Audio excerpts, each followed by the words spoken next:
Let's call to order the regular business meeting of the Board of Education for Monday, October 22nd. Everyone, please stand and recite the Pledge of Allegiance. To the flag of the United States of America and to the republic for which it stands, one nation, under God, indivisible, with liberty and justice for all. The school board and administration take their seats. Board President Pat Grudy. Roll call, please. Jim Batson. Here. Pat Grudy. Here. Lisa Hessel. Here. Kevin Huber. Here. Scott Luce. Here. Aaron Lundstedt. Here. Casey Rooney. Okay, we know Casey Rooney absent for the record. Our agenda tonight, we will invite anybody from the public who would like to speak. I'd ask that you limit your comments to 3 minutes, please. Brief president's report, including the student school board representatives. Superintendent's report, approve the consent vote agenda, which was reviewed earlier this month in committee. Brief update from facilities and finance. Brief update from program and personnel. No property, correct? No property. Okay, Cito? Stealing books? Nothing like a grand entrance, Or right? that breaks into the library, not out of the library. Empty bag, you might have books. Let's see, no IASB, and we will have an executive session tonight for 2 matters. First one, collective negotiating matters, 5 ILCS 120/2C2, and 2, employment of employee, 5 ILCS 120/2C1.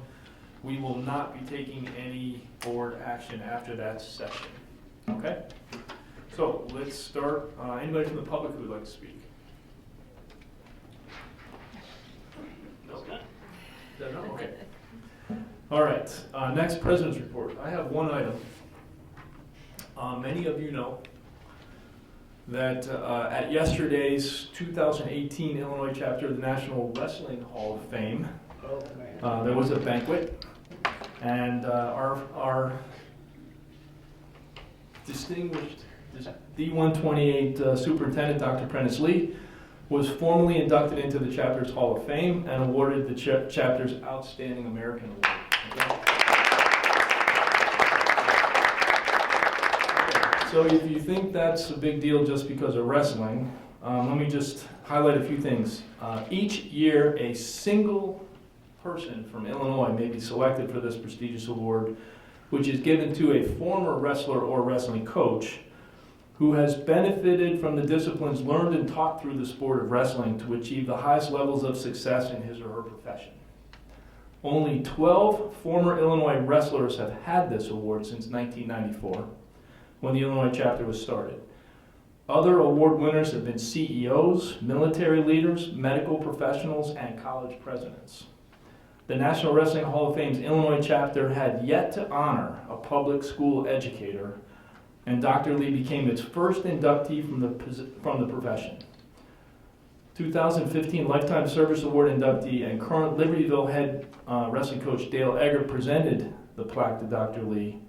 And I also understand there was a really nice jacket. Yes, it's our version of the Masters green jacket. There we go.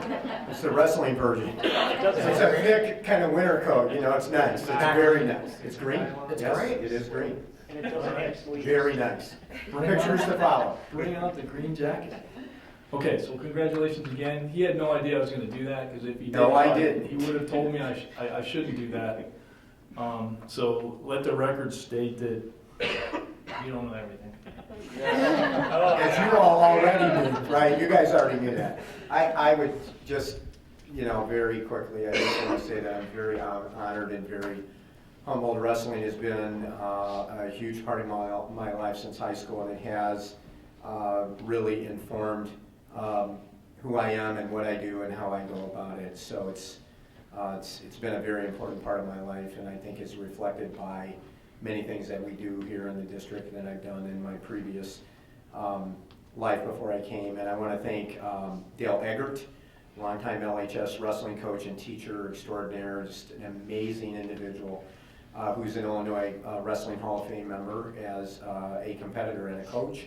And Mick Torres, our Director of Technology. Mick was a longtime wrestling coach and an athletic director, and he is also in the Illinois Wrestling Hall of Fame. So Mick and Dale, unbeknownst to me, nominated me for the award, and lo and behold, the committee actually chose me for the award. But it was a very nice ceremony and very touching. So thank you, Pat, for Yeah, well done. recognizing I think it's fantastic that amongst all those very distinguished people that have been recognized in the past, that this year was a public school educator. So congratulations. Thank you.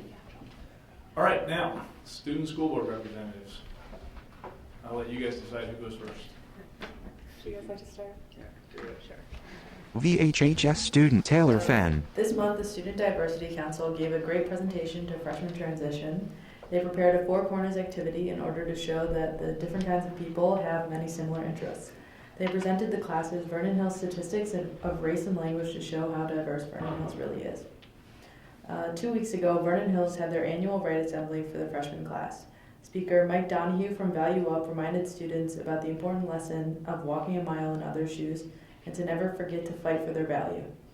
3 seniors shared their stories and struggles that they overcame throughout their high school careers. Freshmen were given the opportunity to speak to their class about some of the challenges that they have faced in both open mic time and in smaller discussion groups. During this time, the sophomores and seniors of Vernon Hills served at Feed My Starving Children to help give back.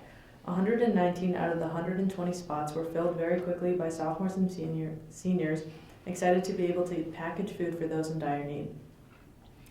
The homecoming dance was a great success. We had just under 900 students attend this year, beating last year's record attendance of 850 students. Congratulations to boys golf on their 8th consecutive win at the IHSA Regional Golf Championships, and special recognition goes out to junior Rohan Vasudeva, who shot a 79 at the IHSA sectionals and qualified for state. Congratulations to Rohan and boys golf. Congratulations to our 19 seniors that have been named National Merit Mended Scholars. This month, Girls Swim and Dive has been helping to raise awareness and funds for the Juvenile Diabetes Research Foundation. The JDRF is a leading global organization funding type 1 diabetes research and is committed to keeping people healthy and safe until a cure can be found. Girls Swim and Dive hosted a Blue Out meet to raise money for JDRF. Parents designed shirts, made baked goods, and promoted the meet around Vernon Hills. The girls' parents were instrumental in the money raised this year. Vernon Hills Swim and Dive is proud to have raised $1,000 this year to donate to JDRF in the search for the cure. Vernon Hills Band had their annual band festival where 7th and 8th grade band students came to Vernon Hills to play with the high school band. Both of the bands have been rehearsing their repertoire during classes and were able to finally rehearse together this month. Guest conductor Erica Needlinger perfected the pieces and led a great performance that same night. This Friday and Saturday and the following Friday and Saturday at 7 p.m., Vernon Hills Backlight Theater will be presenting Jerry Herman's musical Hello Dolly. The entire cast and crew is made up of over 90 students who are ecstatic to perform this weekend. We hope that the members of the board will be able to make it out for a great performance. VHHS student Caitlin Doler. The following VHHS musicians were selected to the ILMEA District 7 festivals where they will perform in November. Congratulations to David Rosales, Robert Black, Cecilia Gao, Kaylee Brand, Mackenzie Furlett, Sari Gluck, Nicole Barris, Aditi Ram, Donnelly Black, Jillian Bose, Jackson Kisnick, Kristen Kai, Timmy Zhang, Joshua Liu, Patrick Chian, Jeffrey Zhang, Sam Rumzis, Jane Cronin, Sasha Shore, Ian Joe, Sophia Heiser, and Hannah Merrick. We wish them good luck at the district festivals and in competing for spots at the state festivals. We have a lot for sports. On October 3rd, girl golfers Jackie Park and Grace Im both competed at their IHSA Regional Championship Tournament and qualified individually to move on to the IHSA Sectional Championship Tournament. Congratulations to both the girls and the rest of the golf team on a great season. Congratulations to the girls cross country team who recently won their CSL North Conference Championship. This was the second year in a row that all 7 varsity runners earned all conference honors, and it marks the 3rd consecutive CSL North title for the varsity team. The Vernon Hills JV and Frosh Soft teams also won the team titles in their races. Special recognition goes out to freshman Emma Wakefield, who set a new freshman record for Vernon Hills cross country, running a time of 18:08 in the varsity race. And this past weekend, the girls won their IHSA Regional Championship, which was the 4th win in 4 years for the team, who will now compete at the IHSA Sectional Championship this Saturday at Woodstock. Also, congratulations to the boys cross-country team who placed 5th at their IHSA Regional Championship this past weekend. They will also move on to compete at the Sectional Championship this weekend at Woodstock. Good luck to both teams. Congratulations also to the boys soccer team who won their IHSA regional final game this past Friday. Carlos Aguilar and Stephen Awe scored the goals that led the Cougars to an exciting 2-1 victory over Lakes, and they will now compete against Harvard at the IHSA sectional semifinal at Harvard this Wednesday. Brothers Jack and Devin Mulcrone, who are a senior and freshman here at VHHS, have pitched an idea for an energy farm on campus. Having participated in various sports here, they noticed how windy the athletic fields can be, and it gave them an idea, and they now envision placing 15 to 20 vertical wind turbines around the VHAC to help power the site and save money on campus. And in addition, they would create an energy classroom in the school that would be designated for energy education, including data on the turbines and how they're helping the school. Earlier this summer, the brothers pitched the idea to the village board, receiving abundant positive feedback. And we are proud to have such forward-looking students at our school and look forward to following the actions of the Mulcrones as they continue to pursue this vision. In a survey of the senior class, we found that a majority of students are applying either early action or early decision at one or more schools and have been working hard on their applications. Over 85% of the respondents have taken advantage of CRC resources while doing so. The most used resources including CRC college visits, talking to Mrs. Bolito, our college counselor, and CRC drop-in hours in the mornings before school. A majority of students are pretty stressed about college applications, rating their stress levels of 4 or 5 out of 5, but we are pleased to see so many students taking advantage of the resources available to them to help calm their stress and perfect their applications. Earlier this month, 16 new seniors were inducted into NHS at the fall induction ceremony. NHS is excited to welcome these new members, and we wish them congratulations on this accomplishment. This past Friday, the first group of Cougar Class Act Awards for the year were distributed. There were 10 VHHS students recognized for their exemplification of compassion and encouragement and for representing the daring mission at our school. We are happy to see these students and others setting such great examples for the student body and wish them congratulations.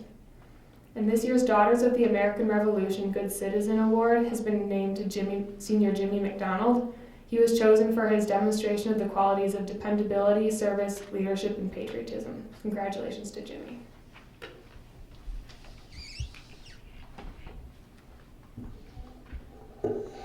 LHS student Matthew Wong.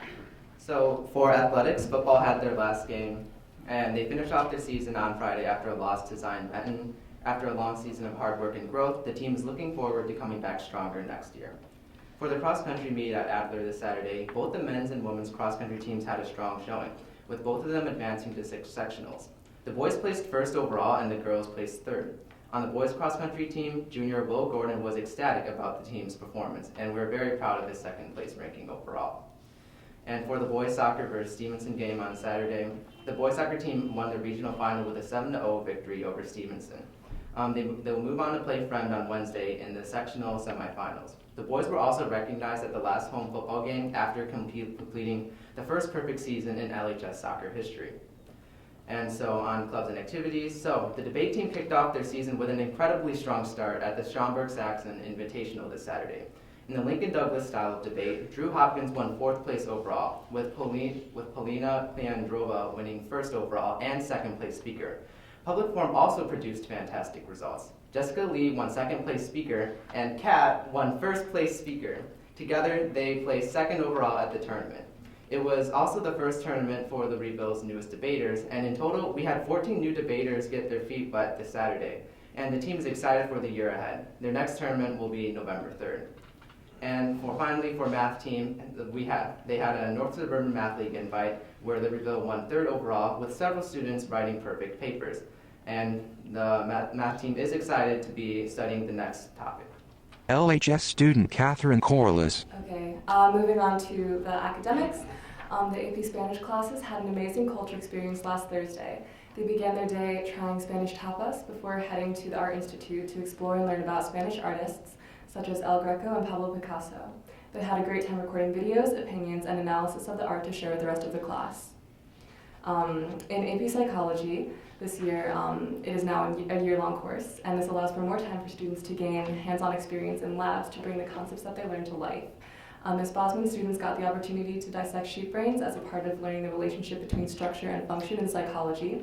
Junior Drew Hopkins participated in the dissection and said, It was pretty cool to be holding the entire existence of a living being in your hand. Everything they ever were or had the potential to be is a squishy blob in the palm of your hand.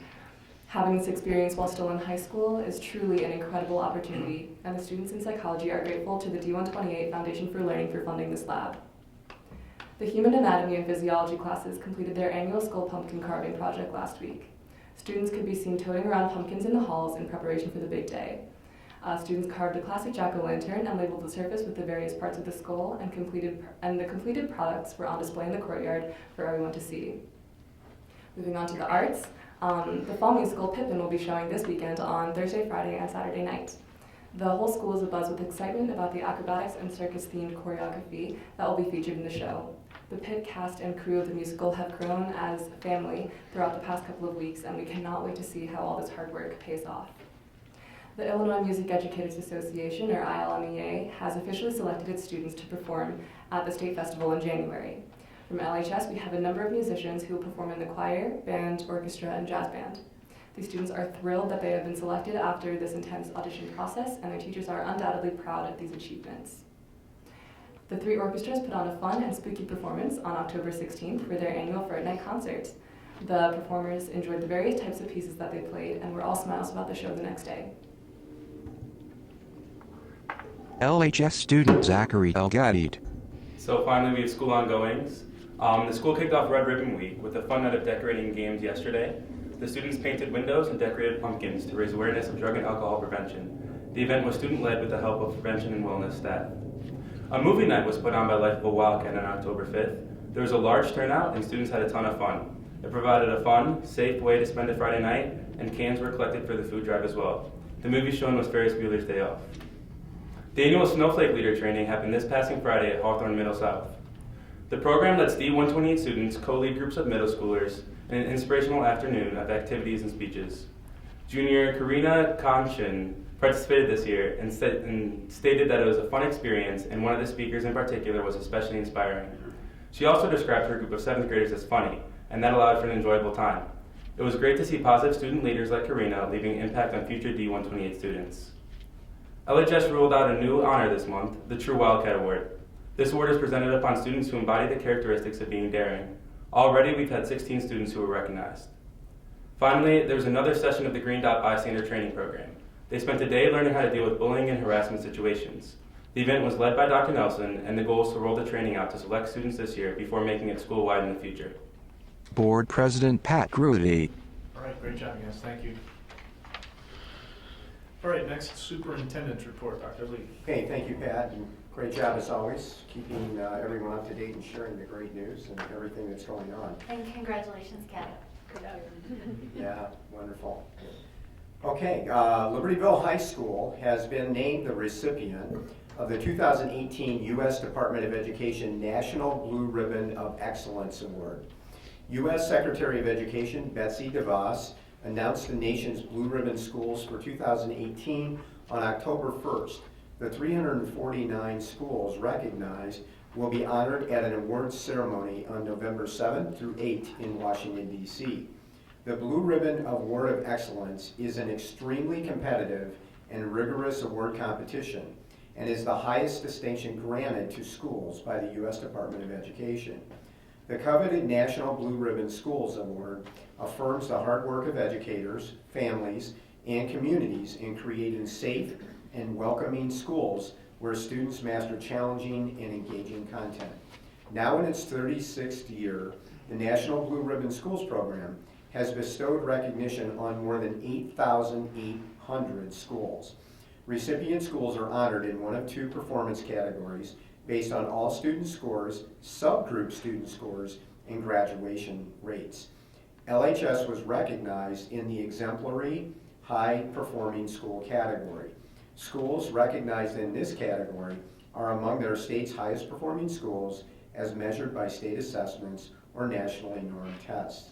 LHS was also a 1990 recipient of the U.S. Department of Education National Blue Ribbon of Excellence Award. So why don't we take a minute and give Tom and the LHS team and family and community a big round of applause. This is a big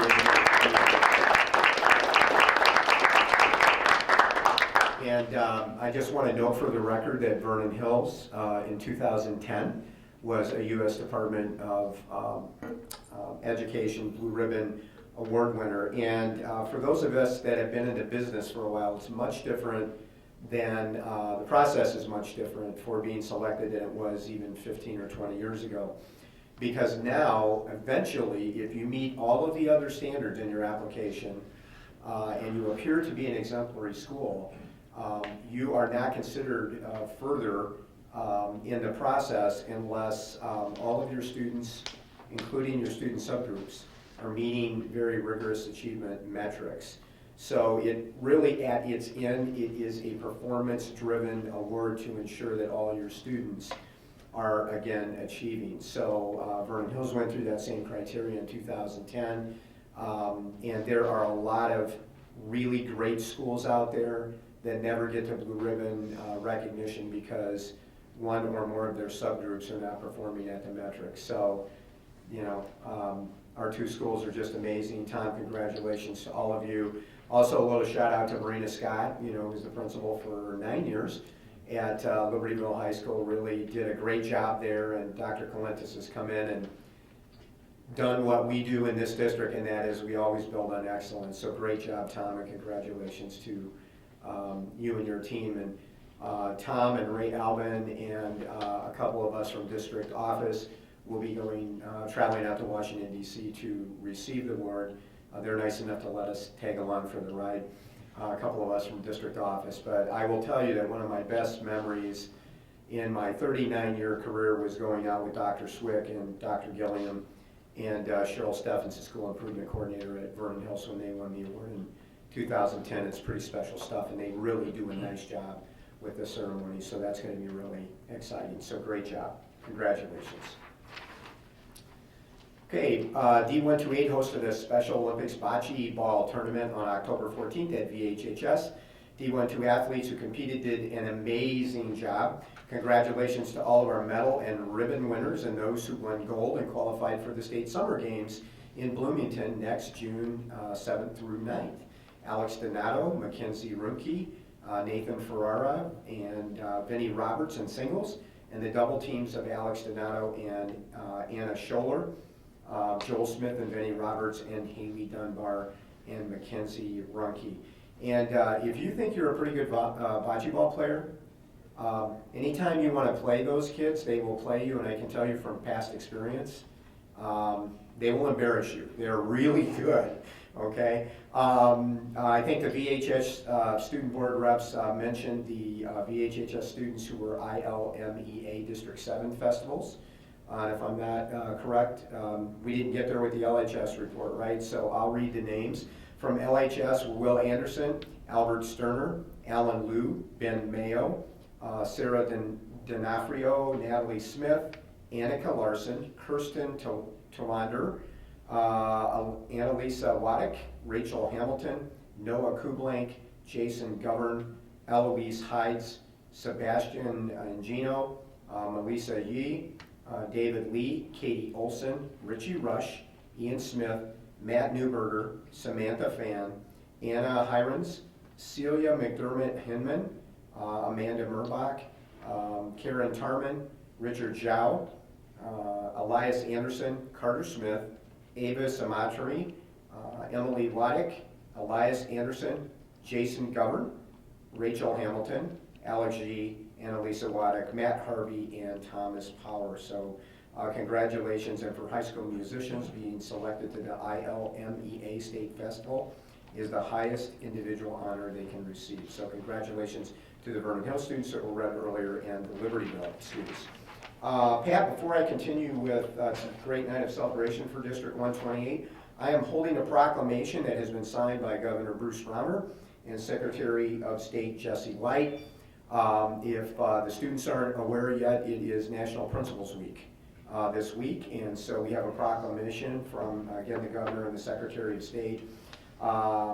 Whereas school principals play an important part in the role of education and growth of children in elementary, middle, and secondary schools across the state of Illinois, and school principals are responsible for promoting education and working with parents and teachers to ensure that each child receives services that meet their needs to excel in the classroom. And it is the primary responsibility of the state of Illinois to preserve and improve resources for schools so that all students have the opportunity to receive a quality education and foundation for a successful future. And the Illinois Principals Association, which represents more than 5,000 educational leaders statewide, believes that learning is a lifelong process and that education of our children is the highest priority.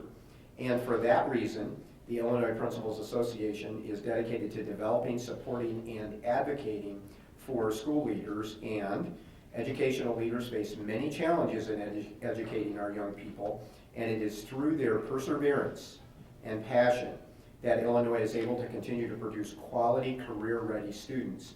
And we must continue to encourage, support, and recognize those who have a positive impact on Illinois students in the educational system in the land of Lincoln. Therefore, I, Bruce Rauner, Governor of the State of Illinois, do hereby proclaim the week of October 21st through the 27th as Illinois Principals Week, and Friday, October 26th, 2018, as Illinois Principals Day, to recognize principals and the Illinois Principals Association for all they do to help our children learn and succeed. And with that, let's give Tom and John a round of applause.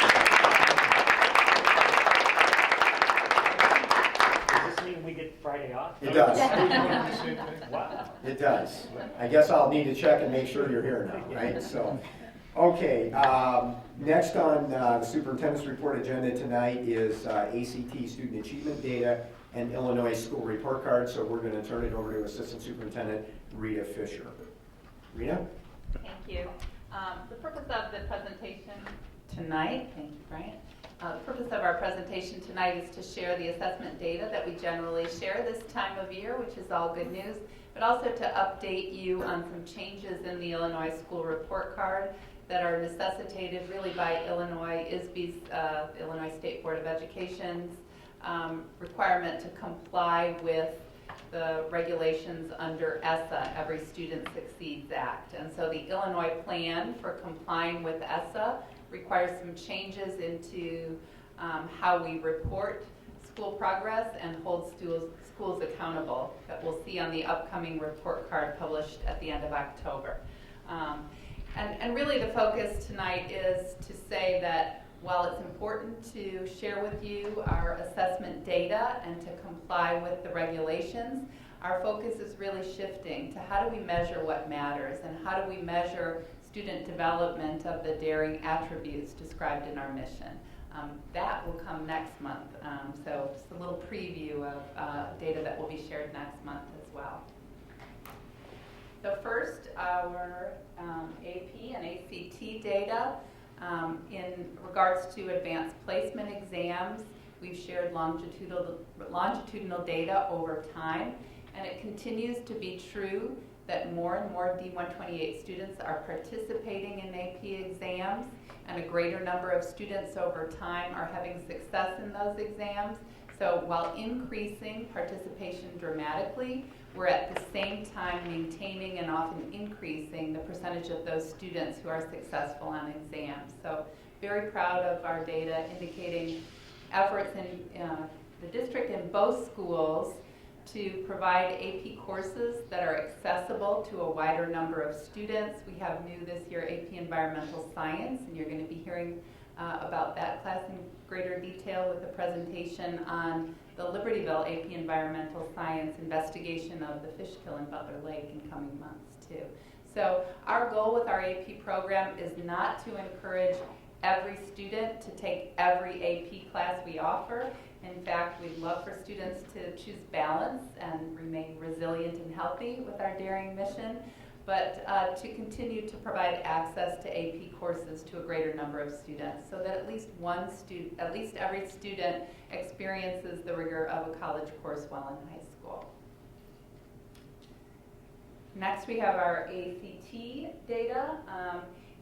This year marks a change in how we're reporting ACT composite scores as well. As you'll recall, the class of 2017 was the last graduating class to have had an in-school ACT administered when they were juniors, so that every member of the class of 2017 participated in the ACT administration. That had been true for many years previously, and that was formally included in the state accountability measure.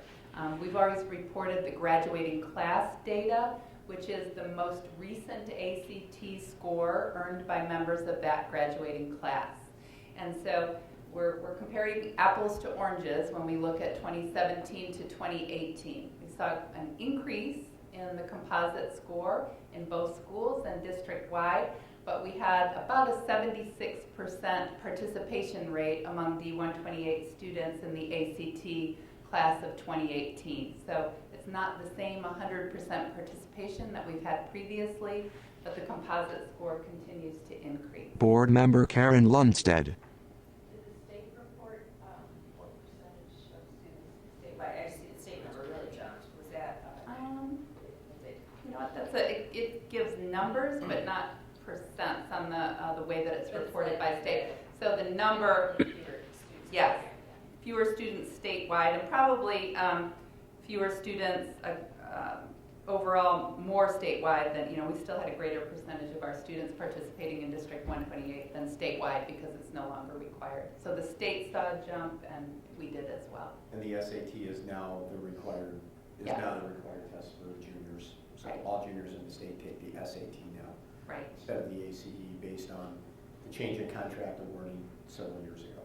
You just wonder if there's a higher correlation in 18 of the people who are taking it are selecting to take it, they want to take it, and That's the general assumption, the assumption would be that those take it are preparing for it more and you may have higher scores. Correct. Yes. Would be a hypothesis that probably plays into And I think that. you can see that at the state, even if you look And at they have the state means data. to take it multiple times. Yeah. So the graduating class data is not necessarily the highest score that each student earns on the ACT. It's reported as the most recent ACT administration, which often we hope is the highest score, right? But not the case every time. Oh, so the numbers when everybody had to take it were, it wasn't like the best that they'd done, it was just the one. It's right. It never, when the graduating class data as reported by ACT is the most recent ACT test taken by the members of that graduating class, is how they calculate that. For everyone. Yeah. That hasn't changed, but the participation rate has changed. So, because of the Illinois ESSA plan and our requirements to report school accountability in different ways, the Illinois School Report Card that will become public on October 31st will include some new features that we've not seen before on report cards. And probably the most pronounced new feature is that each school will receive a designation from the state. And that designation is based on multiple indicators of student success that are determined in a very complicated calculation of weighting and ranking schools. So I wanted tonight to just share with you some of those indicators, what the ratings look like, how they're derived in anticipation of the press you'll see October 31st and afterwards. And then next month we'll have the actual D128 results. So the ESSA plan for Illinois has been based on what ISB calls its mission to really address whole child issues and to include multiple measures of student success. That's very difficult to see. These visuals are taken entirely from the ISB website and supporting documents on the new accountability. But in short, we'll go through each of the indicators that you see kind of in that circle. But this visual is intended to describe Illinois' mission of measuring not just academic indicators, but also school culture indicators and other measures of student success and preparedness for college and career. So, what are these multiple indicators? These are also difficult to see on the screen, but I have another visual that will make it a little bit easier. So 75% of the indicators are based on academic performance, and 25% are based on additional measures of school quality and student success. Another complicating factor this first year of the school report card is that not all of the indicators are available and included in school rankings.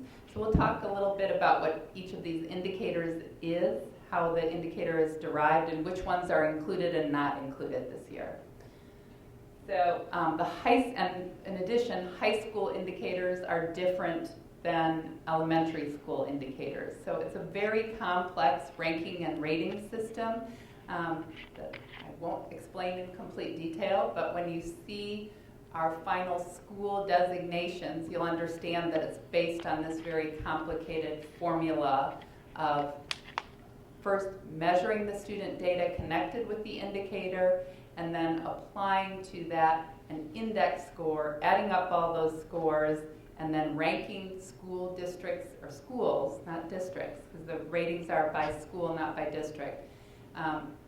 Putting all the schools in Illinois in rank order based on their total score from these indicators. So the indicators for high school include climate surveys and college and career readiness, the two areas you'll see in gray. Those two areas are hold harmless this year because we don't have the state hasn't developed the final ways to gather this data and to report it.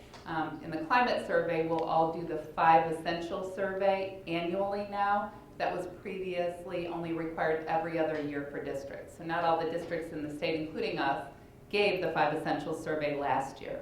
We will give it this year, and it will in the future be included in our report card. So those two in gray.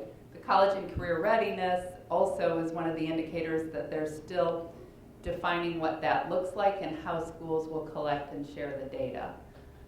Mainly it's based on students reporting of their career interests. There are 2 different designations, one of which is a scholar designation and one is a career ready designation, but that's still in development, so you'll get more on that later.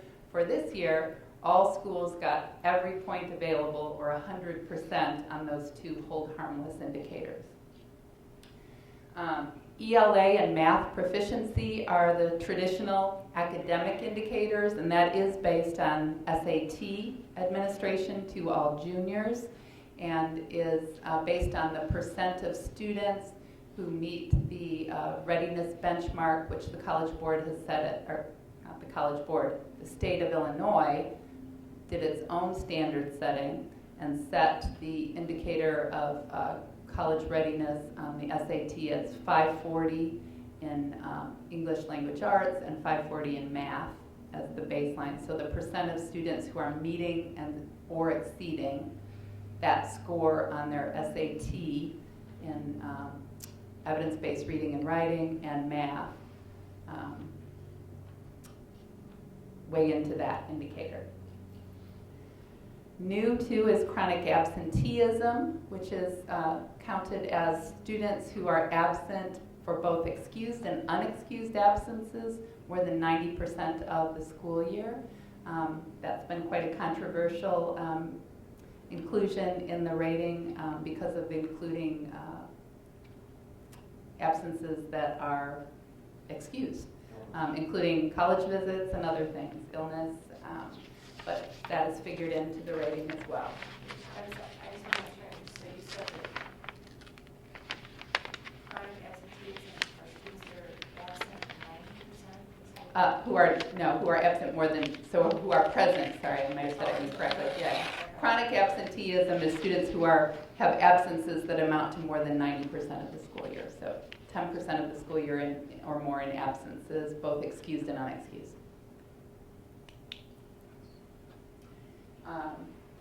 And then finally, there's an indicator to measure English learner progress toward proficiency in the English language. And so all of these indicators, in the future, there is a fine arts indicator that may be developed, so there'll be up to 10 for high schools. All of those indicators have weights and scores attached to them. And so ISB gathers, I have a slide that kind of talks about the process. ISB has on its website definitions of all the indicators that I'm not going to go over, what they mean and how that data is gathered. And from that, this method of calculating a score for each school is used to place schools in tiers. I'm going to go to, this is ISB slide, I'm going to go to this one that I just put together that's a little bit easier to see.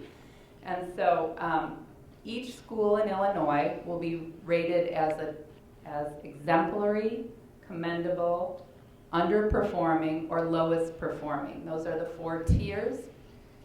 And the calculation automatically requires that the lowest performing 5% of schools in the district are rated the lowest performing, and the top performing 10% of schools are rated top performing. No matter what the scores are from year to year, you'll always have a normal curve where you have the 10% at the top and the 5% at the bottom. Rita, and that's that across the state, right? Yes, Yeah. and that determines those 2 levels.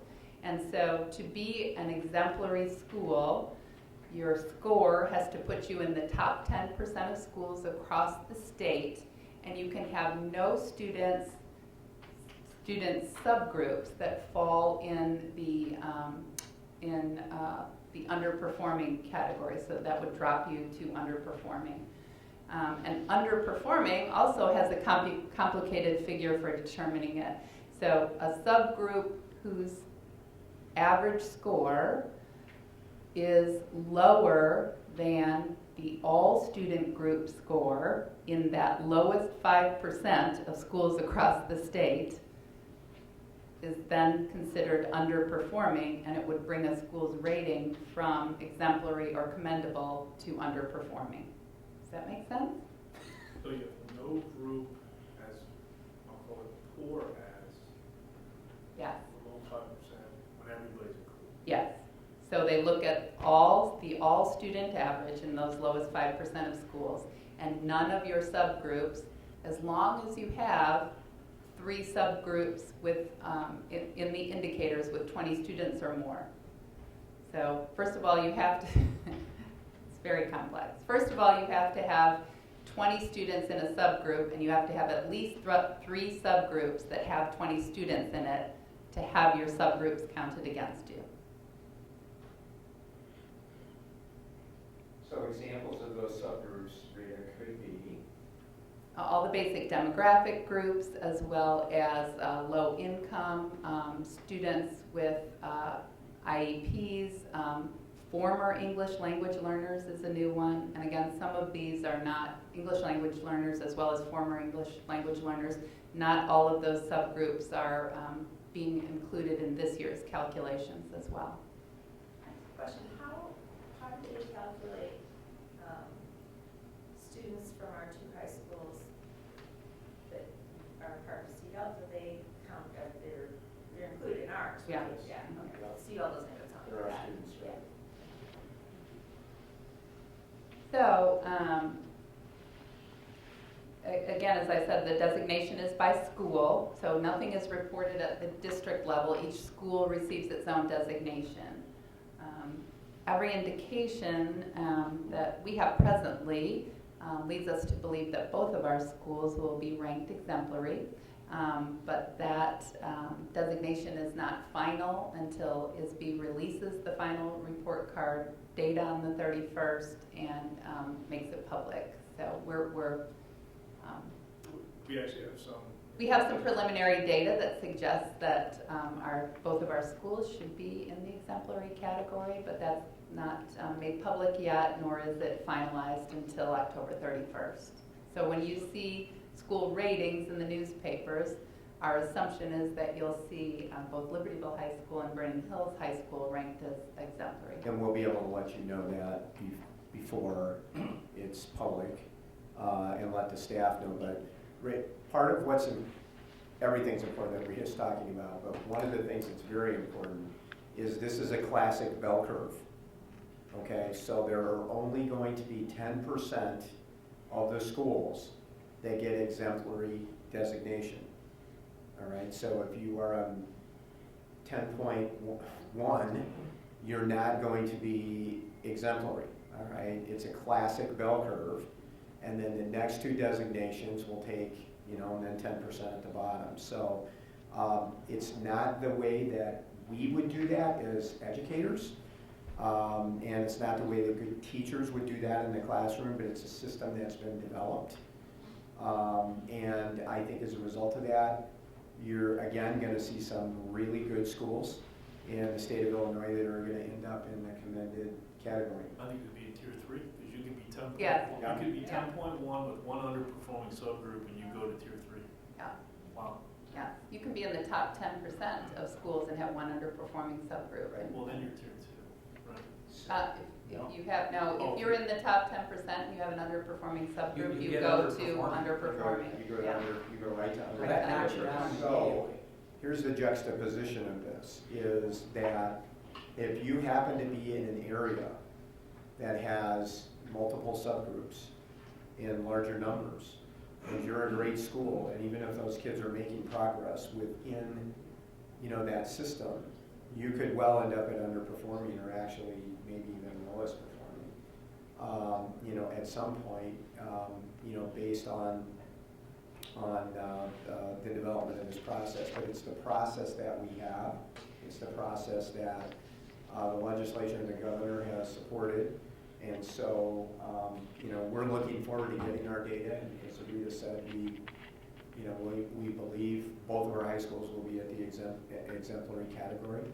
But you can see with the classic bell curve that, there are going to be some other really great schools that are not in that top 10%. The other thing to consider is that these designations will likely fluctuate a great deal from year to year as they add in the other factors and as subgroup performance continues to weigh into. So this plan, this accountability plan, is necessitated under ESSA, and there was a lot of pressure to continue to look at subgroups and provide resources for subgroups. But again, which is all good and which we support very much. But the way in which it's being handled, necessarily sometimes then puts some negative attention on subgroup performance that certainly you don't want to have happen. So what's done with this information? We get it. Is any of it to intervene? So, so schools that are at the lowest performing have designated Illinois Empower Services that provide supports to the school, professional learning to the school, and support in developing a school improvement plan and resources for doing that. Schools at the underperforming level are also eligible to participate in some of the Illinois Empower Services. And exemplary districts can volunteer to support some of the underperforming schools in ways that aren't totally yet developed. Will there be ever a category for the schools that shows how much funding they are not getting, that they should be getting from the state? I'm sure it'll start to That'd be great. That would be great. I just think of the, schools, especially down here, the schools that are funded primarily by the state, and if they show up this lacking, then maybe that should be included too. The other thing you'll see you'll see directly on the face of the report card is the adequacy level of each district. So that's an indication of whether they have adequate funding or not to meet the needs of their students. Funding adequacy. Yes. They set a threshold for the districts, and then you can see on the report card, so if you're District A and the threshold for the state is here, and your funding is below that, it actually shows up on a cut line like on a bar chart, so it's very clear. Which is also an equally as confusing, complicated formula for determining that. Yeah. And just as an aside, if this is eerily familiar to you in terms of what No Child Left Behind used to be, it's a different version of that. However, when we all worked very hard to overturn No Child Left Behind, because it eventually turned into a rating of schools, and schools that were making great progress, that maybe had many subgroups, and were making great progress were still labeled as failing schools, even though they were bellwethers in that area or in an inner city area. And so it was really a very unfair process. So many of us worked with Senator Kirk and Congressman Dole, who worked across the aisle to actually overturn NCLB.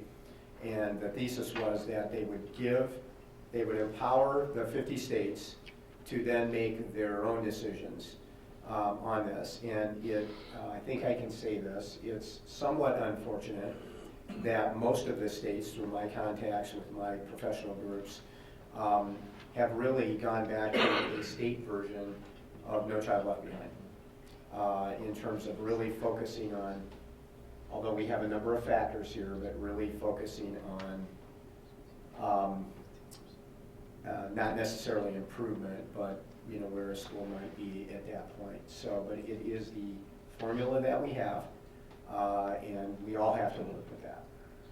So, a couple of questions. So Sure. to fail, we'd have to be in the 5% or below, right? Or if we could be labeled underperforming, No, if for any right. subgroup to so-called fail, it has to be in that lowest 5% group, is that true? Our score has to be within that 5% of the total The average score of that subgroup for us. has to be lower than the all-student group in that lowest 5%. So they don't compare it to the same subgroup in that lowest 5%, they compare it to the all-student group. Okay.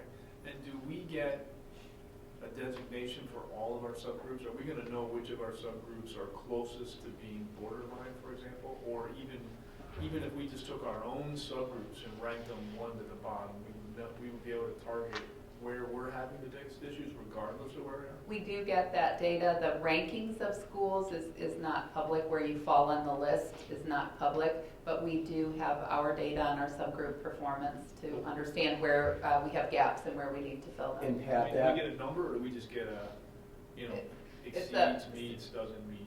So we know what the threshold is. I was at a meeting on Friday with Ray Clements, who's in the accountability department at ISB, and we do get a number which tells us what the threshold score was to divide the top 10% from the rest and the bottom 5% from the rest, so we can make some determinations in terms of our data and where our subgroups are in comparison to that threshold. We can also see the gaps in how our subgroups perform.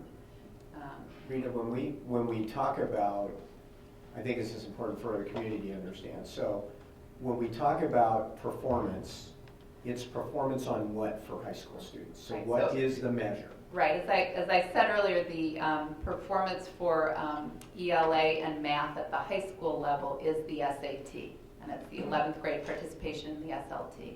So it's access for English learners. It's one data point. One Saturday morning. Right, it's one data point, right? One data point as the SAT they right. use is as the SAT EL, that we use in the school. one data point for that indicator, which is the percentage of the ranking. Right. So it is, to a certain degree, there are multiple measures and indicators to a greater degree than NCLB was, but to determine that particular indicator of ELA proficiency and math proficiency, it is solely based on that one score. But those indicators, percentage-wise, are so kind of power-driven in terms of the percentage that it really has a pretty dramatic impact on where your rating will be, correct? Based on the pie chart that you had up there. Right, so yes, the academic indicators, which include, those multiple measures, include the SAT, the EL performance, the graduation rate is weighted most heavily. All of those together determine the score that a district gets and ultimately how it ranks in comparison with others. So yes, that indicator is a powerful one, but there are more indicators now that figure into the score than previously was the case. The graduation rate is about half of it. Half of Yeah, it, it's about 50%. 50%. Yeah. So, Which seems a little odd to me, actually.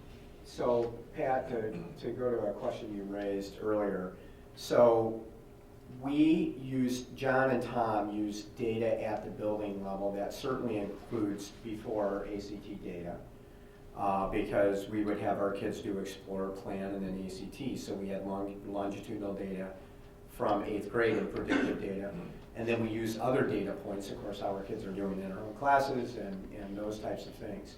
So we use a mix of that data. So the essence of the heart and soul of data-driven school improvement or data-informed school improvement is multiple measures. So we have a good handle on, and we have had a good handle on where our subgroups are and our kids are performing, and the planning and articulation that John and Tom do with their building level teams is really predicated on, again, that concept around we want to be able to demonstrate that all kids are more successful. So they're using multiple data sources, including the data that we get from state testing, to make school improvement decisions and calculations and planning on what we need to do to help kids be more successful. And this is just another it's another data point. Yeah, at least conceptually, I am intrigued by this, because we've never, at least at this level, spent any time discussing, I'll call it our strengths and weaknesses across our population subgroups and what specific actions we're taking to improve those. I mean, in fact, it's part of our discussion. So I think this is very timely, actually. Yeah, and in fact, so this quickly, I listed a summary here of all these steps, and there are multiple resources that we can look at to explore where these rankings come from. But more significantly, when we meet next month, our data specialists at each school will be here, Andrew Young and Jennifer Loika, and they're going to share with you some of the work that they've been doing and exactly what we've been talking about. How do we focus on the gaps that we have? How do we identify those gaps? And what actions do we take to make sure that every student achieves on multiple measures, including measures that we hope to begin to tie to our daring mission and the attributes of our mission. So we know that student success is measured by far more than a standardized assessment. So how do we measure those things? How do we track them? And how do we provide remediation as needed to students who aren't succeeding? That's exactly where we're going. Yeah. I'm intrigued by this. Yeah. So this is really our driving question for the work that we continue to do. How do we measure those daring attributes? How do we track them? And how do we report them and take action on them? And so next month we'll see the data presentation where we focus more on what we're presently doing and what we hope to do to continue that work. Just to kind of loop this all around again, if you look at kind of 10,000, the proverbial 10,000 feet. So Tom's going to Washington in a couple of weeks. They could not get that award if our subgroups were not performing, were not meeting student metrics. Okay, so we operate always under the concept that it's continual improvement. So no matter how good any groups of our kids are doing, our planning is to ensure that they will be doing better next year than they were the year before. So that's a kind of a continual loop. If our analysis is correct and both of the schools are exemplary, again, another data point that our student subgroups are performing better than other student performance, similar groups, other places. But regardless of any of that, we're going to continue to use data to drive our decision making so we can answer the question year over year. Are our kids doing, did they do better this year than they did last year across the learning spectrum? And I think part of that focus is the reason you see our continued growth on standardized tests like ACT, SAT, our growth in AP, because statistically we have so many kids that are bunched at the top. The only way you can move the needle is if kids across the learning spectrum are doing better. Okay, and so that's part of our backstory as we present you 12 and 14-year kind of data summaries over that period of time. You can only move the needle like we've moved it here if more kids are being more successful across the entire learning spectrum, not just our kids that might be bunched at 32, 33, 34, 35, 36 on the ACT, but it's bringing kids that might be at 16 or 17 on the ACT to 18, 19, or 20. So that will continue to be our focus, so it'll be very good next month, I think. If I may, just one more question. Yeah. So how does the statewide report card system balance with how the district would normally conduct like its goals and its mission? That's a really good question. So because we are required to report to the state according to its accountability measures, that's always been an area of focus for us. But on a day-to-day basis, we're considering data about students that participate in our programs, how they achieve in those programs, what kinds of interventions they need to succeed. So we're looking kind of at the finer grained detail in regards to how our students are performing than just this, one-shot assessment deal that really is the basis for most accountability systems. It's much more important to look at the whole student, what they're involved in, the kinds of things that contribute to their success. Their health and wellness is an area of focus for us, as you know, and as we heard in your reports to us. So while the state has moved to multiple measures, we as a district have been consistently looking at multiple and more finer grained details about student performance than is required by the state accountability system. Is that what you're asking? And by the way, if we haven't emphasized, you guys are welcome to ask questions at any time, so that's awesome. Glad that you did. All right. Well, One of the things, and just kind of in conclusion, it is questions that generate the kind of data that we look at. So that's a focus of our leadership teams is, are we asking the right questions about student achievement? And how do those questions drive the data that we gather to answer them, right? So I'd love to hear your questions from student perspective as we work through this process about your experience in school and what's working and not working, right? And then we can gather the data to help answer those questions. Great job, Rita. Very Thank good. you, taking very complex, because this is very complex, and really breaking that down to.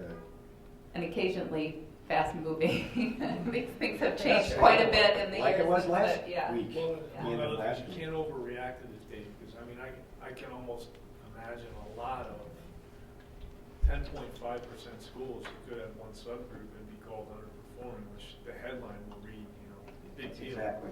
That's why we wanted to have this report today, because I'm sure you'll be reading much about these changes in the weeks to But all the come. more reason why it'd be great for us to know the whole picture and all the other data we have, because again, it sounds like a lot of that data is one day in a year on a single exam. And Right. Best they got. They got it. Gotta peel back the If onion. you're gonna standardize and do a grading system, you have to anchor it Yeah, to just gotta do something that's something. consistent So it's not across, a bad across the data state. point, it's just only data. It's a data point. Tom, you wanted to say something? Well, I appreciate that comment, Pat, because I lived that life when we were under No Child Left Behind from 2001 to 2012. Highland Park High School was consistently a failing school, and it was because of different subgroups, and they were different each year that we were chasing. But it was extraordinarily difficult because we would have entry data where our students were performing, let's just say for sake of argument, at like third grade reading to fifth grade reading when they entered freshman year.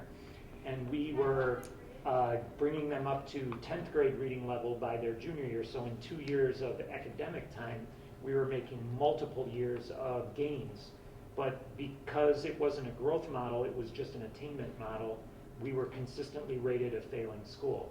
And it was very important for our board to understand the data and for our board to help educate our community about what the data meant, because we had kids who should have been celebrated for all of the investment and achievement and growth they were doing, yet they were consistently being sort of initially looked at as a problem because they were the reason that we weren't meeting all of our achievement goals as a district. And it was really critical for our district office to help educate our board and our board to help educate our community so that these students were celebrated for the gifts and attributes that they brought to our school rather than just looked at as a deficit for us.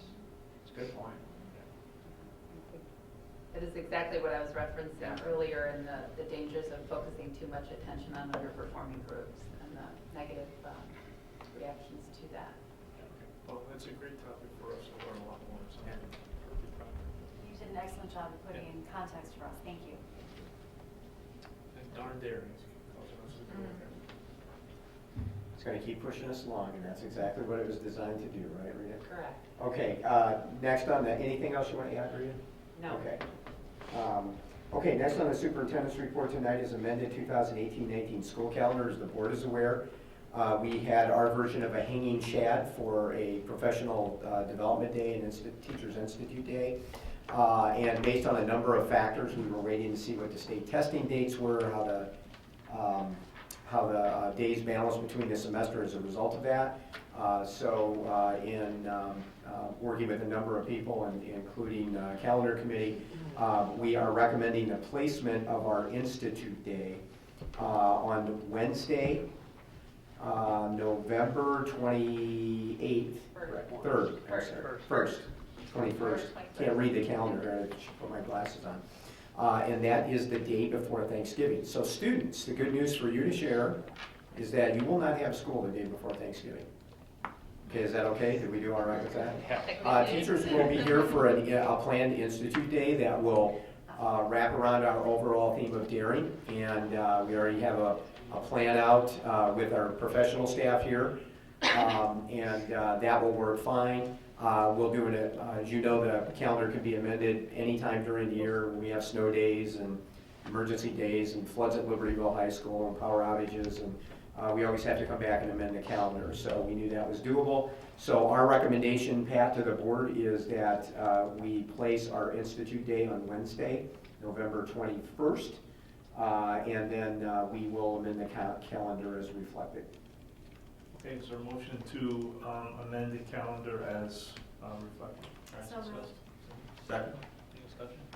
I have one or two questions on this one, just Yes. real quick. So what is our attendance history on the day before Thanksgiving?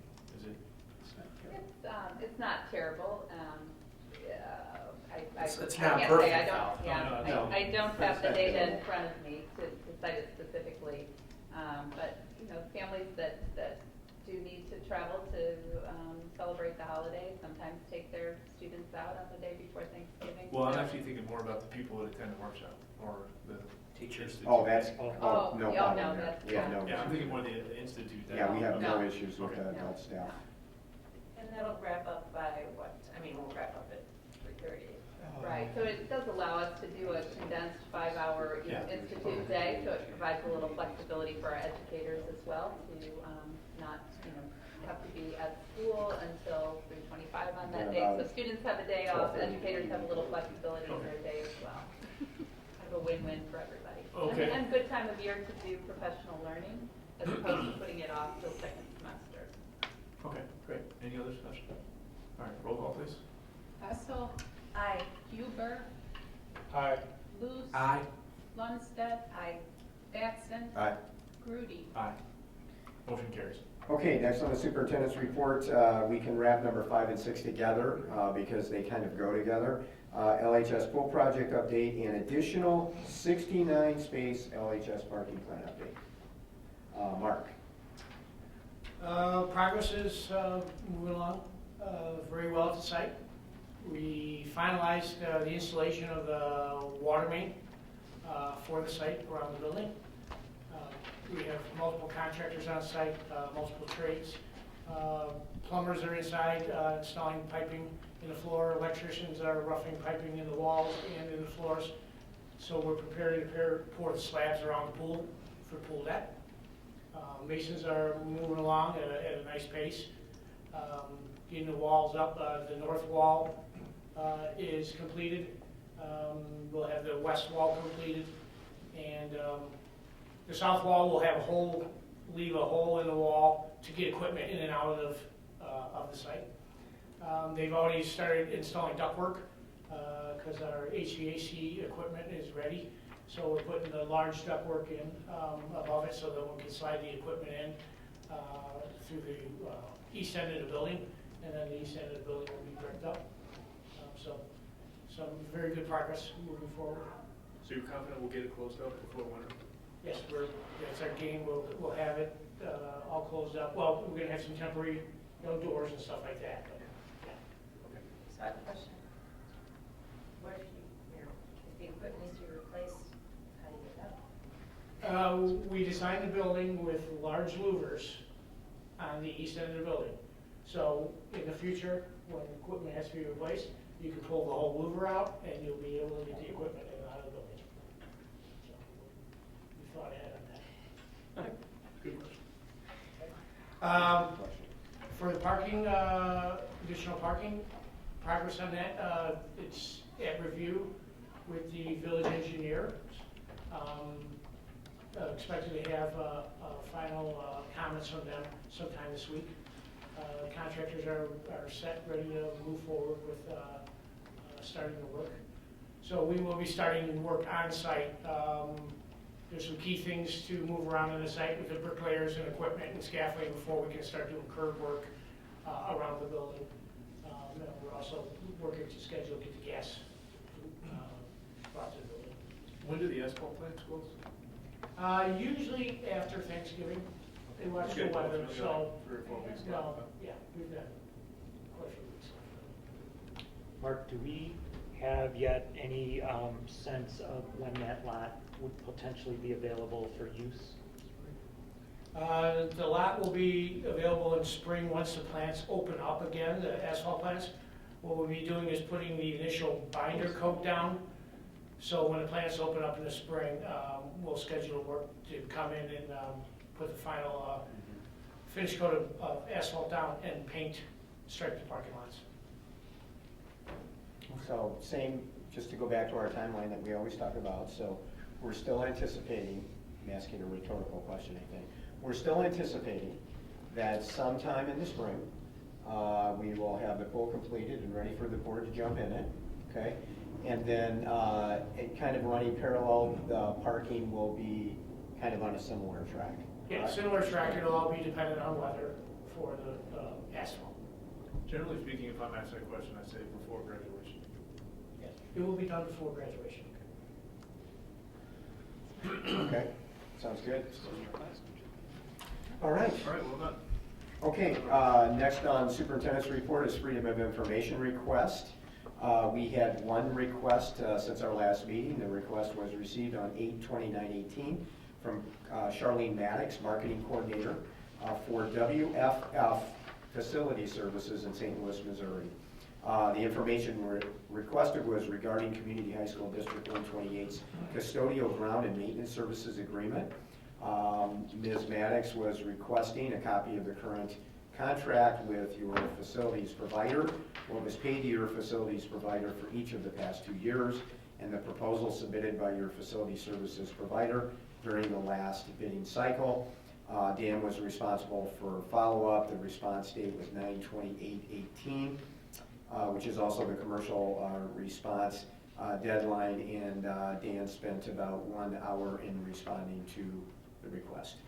So that is the only FOIA request this month. And just 2 quick things under other from me tonight.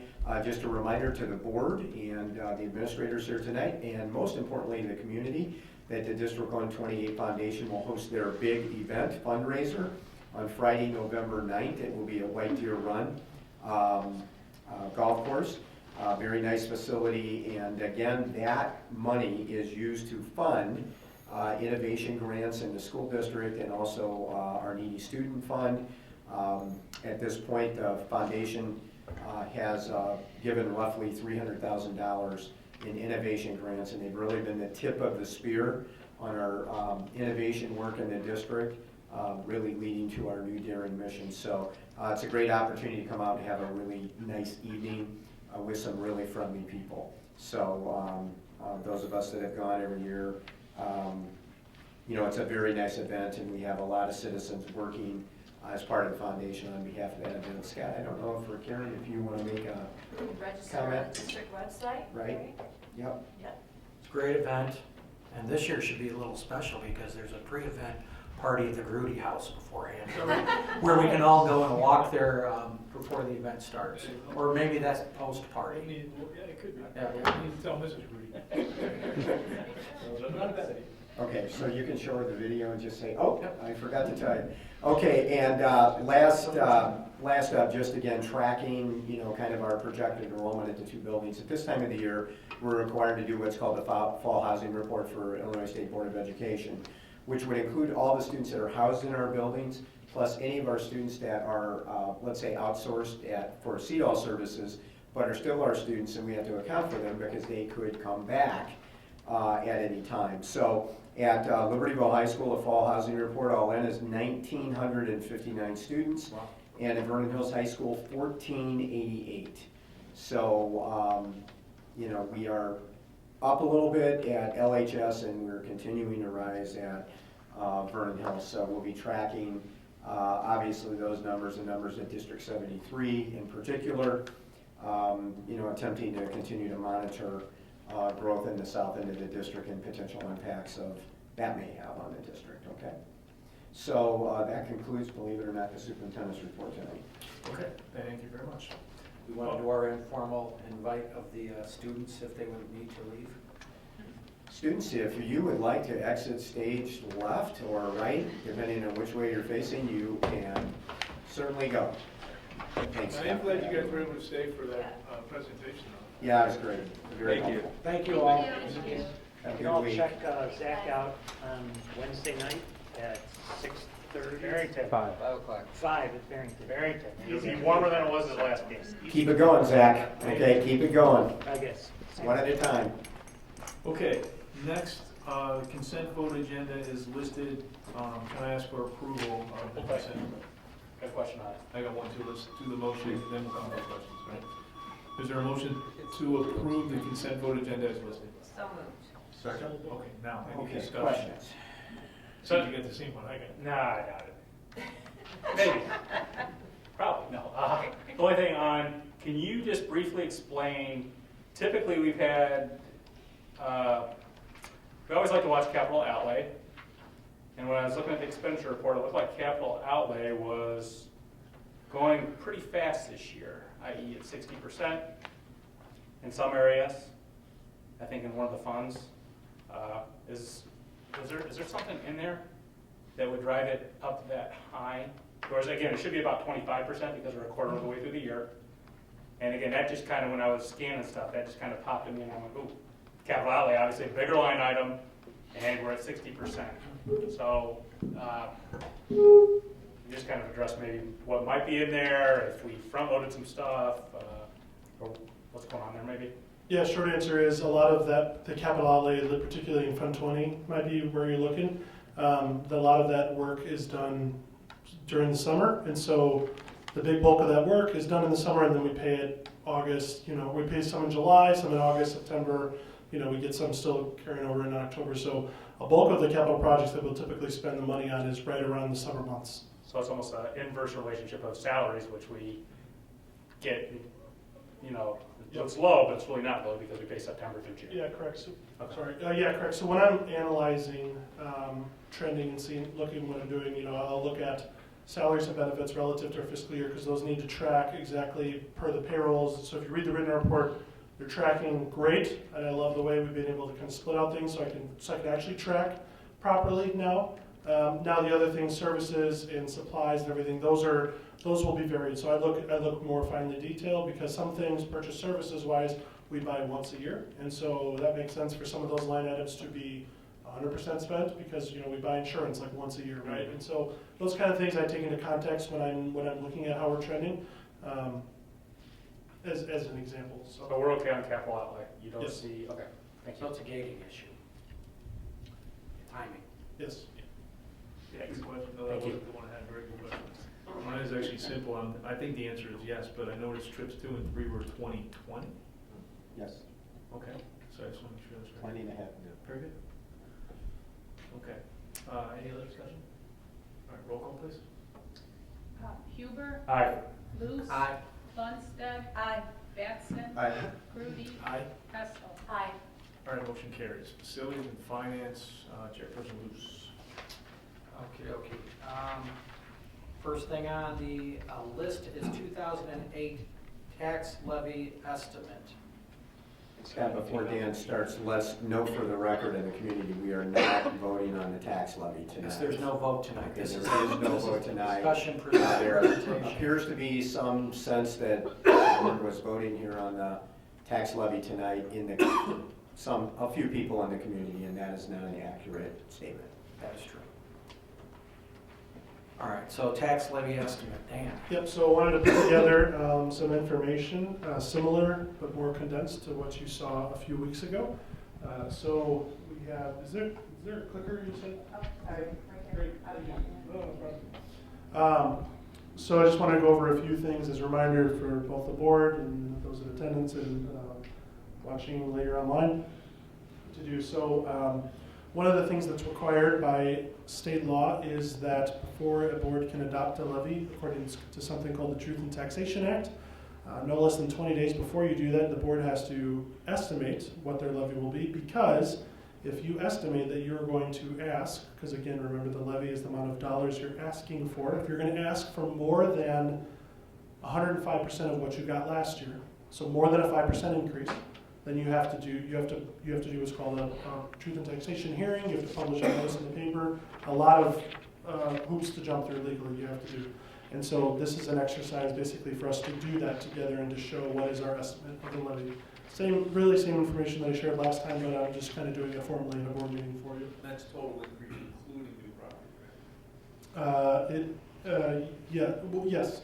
What you're asking for versus what you got last year, all in. Mostly all in. Sorry, truth and taxation is can be tricky, but essentially all in. All right, so really I wanted to provide you some information on history. I've got a slide also that I was able to update one of the charts last time that I didn't have, but I have it now. Information for the 2018 levy estimate and then next steps. So in terms of our history, this is our total extension all in that you can see the history of the last 7-8 years. And just giving you that data point, I had 2017 added in there, really showing that this is going to be all in, so this is also going to include debt service, but you can kind of see it has gone up and down depending on some of those abatements and everything that happened. So as you can see, kind of a history of our extension. Now here is a slide that I was able to update with 2017 numbers. So what this shows is the last 8 years,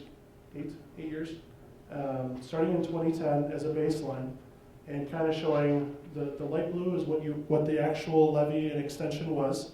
Right, you ask for a certain amount of money, but then the extension is what you got. So really, it's the extension, but that's a kind of a weird word, so we'll call it levy. The actual levy we had in 2010, and then from then on, you can see what the actual numbers were throughout 2017. Then what I have showing is what those numbers would have been had the district decided to not do any abatements. So you can see in the years, basically 2011 through 2015, the actual levy was less than what you could have levied had you decided not to do abatements. So that's showing basically the difference in the impact of the abatements on the levy for that time period. Then in the gold kind of color is that there was a decision, I honestly can't remember which year it was, to adjust, it might have been between the 15 and 16 year, to adjust the actual levy ask. And so what that gold bar is if you had maxed out your levy every single year where it would be at. So this is just kind of trying to show you data that you have not asked for as much as you could have over the years, really. Just showing that data. So going forward, because there is no debt service anymore, we don't have any debt issuance, the differences in the actual levy versus levy with no abatements is going to be the same because there's nothing to abate anymore. So we'll just kind of keep watching this as the years go to show you that information. So in terms of the EAV, the funds is a little tiny, but this is me breaking out what I've gotten the estimate data from the county assessor in terms of what the property values, how those split up out in our district. And just for the audience, can you explain EAV, what that means? Yeah, EAV is the equalized assessed value. So essentially, if you've ever heard the term the tax base, it's a correlation between the property values in the taxable properties within our district. So there's things you can't tax, like other governmental properties, some hospitals, So this is tax things you can tax, and so the value is done by the assessor. Then they assess that value. The value is the fair market value. So if your house worth $500,000, that's the value. Then they assess it, which is a third of the value, and then they equalize it, which is a factor given by the state. Our factor is 1, so it's kind of simple. So we equalize assessed value. That's essentially trying to look at the property values in our district. And you can see the vast majority is residential, but then we do have a pretty healthy balance of industrial and commercial. Can you read that? Can you just read what's in the, I can't see it. What are the pie? What are the pieces? Yeah, so the different classifications for by property tax, residential, I can't see that number, but I'm guessing it's around close to 70. 69.7% for residential. Thank you. Industrial is the green, which is 10%. Industrial 10%. Commercial is the yellow, 19.8%. Commercial, and 19.8. that sliver of red is farm at 0.5%. Thank you, Francis. Silver Farm at 0.5, just to get it on the audio in case they can't hear. So that's the rough categories that EAV is classified for us, that data we get. And so that's your tax base. That's what makes up your tax base in this district. Yep. What was that percent residential? 70. Okay. Yep. Hey, Dan, can you go back one slide for a second?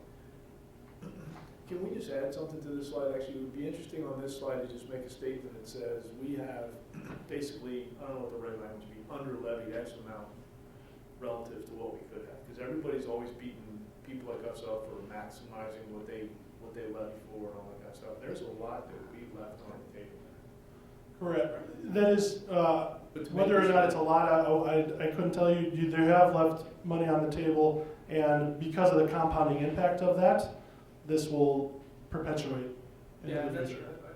But I think it would be a good statement to put on a slide like this, because we might use this slide publicly in some of our future things. So, I mean, again, I don't know what the exact language is, but we basically have under levied X amount relative, and it's probably even more than that. Yeah, I have some data. You've not maxed out your levy by a certain amount. We didn't even max it out in 17. And we didn't do No, you did in 17, but the goal is if you had never done any other previous. So it's part of the compounding you just talked about. Compounding. That's because we Correct. but to this point, It's still relevant.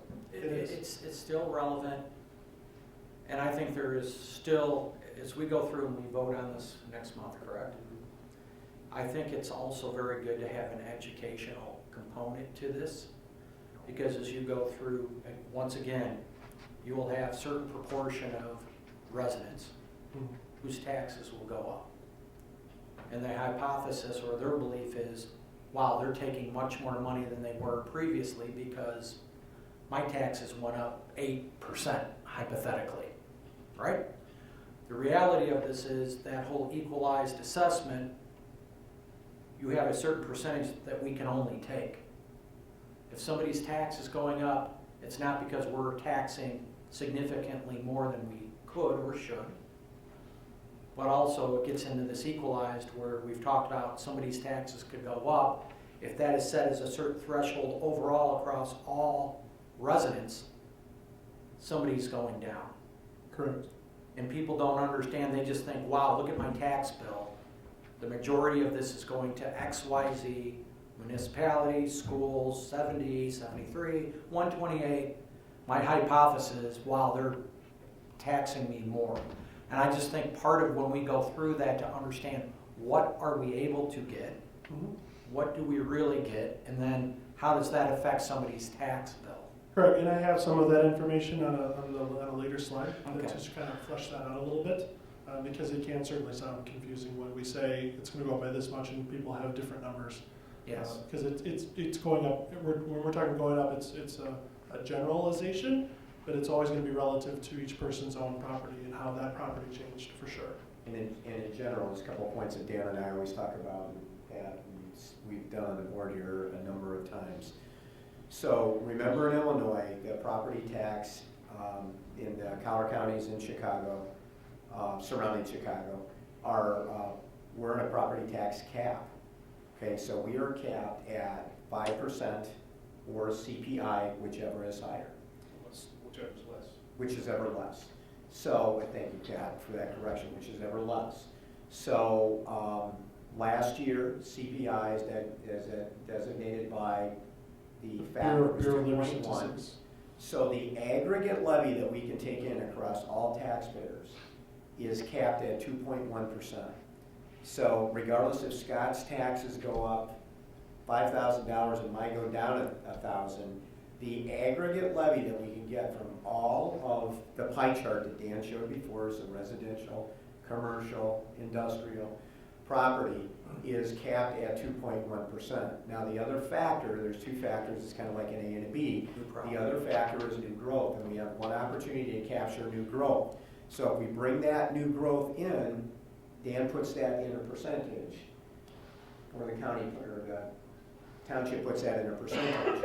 And so if somebody sees, for example, a 2.9% levy, our aggregate levy that we take from actual taxpayers is still capped at 2.1%. The extra growth is on top of that, and specifically for the new growth. So Scott doesn't have to pay, more taxes for us to get that new growth, and it broadens the tax base. So we need to keep, you're right, we need to just continually repeat those messages, because somebody gets their tax bill and they go, well, my tax bill went up 4.5%. You know what? The superintendent and the board lied to me. They told me we were capped at 2.1%. Our aggregate levy is capped at 2.1%, plus the new growth on top of that, which does not impact current taxpayers. That's not taken from or in addition to current taxpayers. Or state differently, the bottom line is the difference in anyone's tax bill other than 2.1% is just your valuation change. Yeah. So if your taxes change different from 2.1% up or down, then it's all due to the fact that your valuation either went up or went down. Kind of. I'll show what the tipping point is. So to continue on, so new property. So we have new property that is able to come on the rolls. Our taxable new property is $14.3 million, which is right in line with our average. Now, just FYI, Melody Farms, you'll see that's actually in a TIF area, so all the growth from there, which is substantial, is not taxable for us. That goes into the TIF fund for the next 23 years. So we wish them well, but we wish them really well 23 years from now. You'll be the only one that will still be here. I'll let you know what happens. So, Probably. yeah. So just a few things that I try to look at when I'm seeing new property. Non-residential improvements, because the vast majority of our new property is people making small, big improvements to their houses. But in terms of the non-residential stuff, Menards came online at a valuation of $2.5 million. Now that's the EAV, so that's not the actual fair market value, but that's the EAV that's assigned. Care Animal Hospital at Libertyville on Park, just west of Butterfield. Look, I'm getting the lingo of the streets here. I'm getting there. I was terrified about saying that. I didn't know if I was going to say it right. Bryant had to help me rehearse how to say that. And then Chase Bank, which is right by Menards, at a valuation of about $400,000. So those are just a few high points. I'll try to look at those every year, just kind of let you know what's coming on. Like last year was one of the hospital advocate had an addition that they did, and another one was Uncle Julio's came on. So I'll let you guys know those. Here's something interesting in terms of the new property that's added. What new property was added dollar-wise this year versus last year? So the blue is last year. So last year you can see, and it's by class. Again, I apologize for the small text, but it looks big enough on my screen. I guess I wasn't standing far enough away from the screen. Future paper copies or a WebEx or something. Yeah, this is the same information that we had 2 weeks ago, too, but maybe we were closer to the screen then. So residential improvement, it's interesting to see how it just kind of ends up working out the same. Residential improvement is more, so there's more new construction happening in residential improvement relative to a year ago. Both a farm and commercial is relatively the same. Industrial is my one outlier that looks a little tad weird, so that's one thing that I'm kind of looking into more. Seems like there's really no industrial new property done, and so I'm trying to figure out if that's true or if I've got an error in the data somewhere. Yeah, so Abbott would be the biggest for sure that we have, and so the question is Abbott building anything? I don't drive by there. Well, I drive by there every day, but I don't pay attention to what's going on. So that's something I want to research into. So now in terms of our levy estimate for 2018. So what I'm estimating our extension is at $78.4 million. That's an increase of the CPI, which, to keep it simple, we'll call it the rate of inflation. The CPI stands for Consumer Price Index, but let's call it the rate of inflation to keep it simple. And the rate that we use for that year is 2.1%. New property that's added on that I've calculated to be an impact of about 0.42%. That's the 14 million applied to our EAV for a total increase of 2.52%. Now, the point I want to make is actual increases to existing properties will average 2.1 relative to the change in assessment. So the average will be 2.1, but the actual change per parcel will be relative to how that parcel changed. I do have a slide that will kind of show a little bit more information. It's not that fancy. Francis, do you mind switching to that worksheet?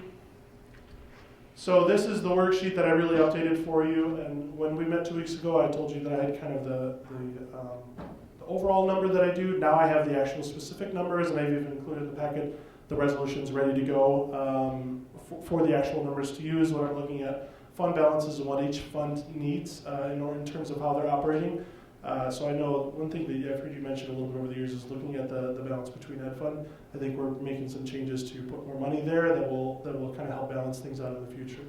So I've kind of looked at all those numbers and we're able to look at that. The big thing to focus on really is that number in the bottom right-hand corner, and that is the 2.91%.